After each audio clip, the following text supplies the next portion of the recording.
العميل كلمني وبعتلي صورة الحوض وقال ببساطة كده عايز يعمل حوض باحترافية رهيبة وجامدة، وطبعا احنا قدها. بدأنا نرسم المخطط بتاع الحوض، كل ورقة في مكانها وكل طبقة وليها دور. الروتالا رنتافوليا هي الخلفية الرقيقة اللي بتدي عمق وهدوء رهيب، والهيموفيليوم اكواتيكا ورق ناعم بيطلع لفوق بشكل ملوكي، والروتالا الاتش ار فيتنام لون مايل للاحمر بيكسر اللون الاخضر بخفة، والباكوبا لانجيري خطوط ناعمة شكل هندسي ومتوازن، والباكوبا ماتغرانسيس ورقة كبيرة وكثيفة وبتدي إحساس كده بالحياة، والليموفيليوم جروسا ورق مجعد وخشن وبيدي للحوض تيستنج رهيب، والساميلوس فيرلاندي جرين نغمة هادية من الأخضر الفاتح. الهيجروفيليا كومباكت ميني نبات كده صغير في الحجم بس حضوره حلو قوي، وطبعا الأرضية طبيعية اللي بتربط المشهد كله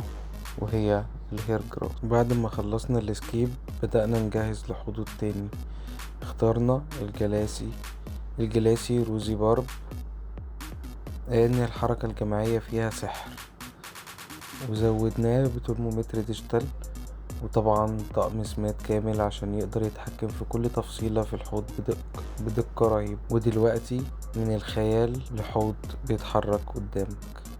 ده الشغل اللي احنا بنقدمه، وده الفرق لما تشتغل مع ناس شايفة ان الحوض كحوض مش كحوض كمشهد.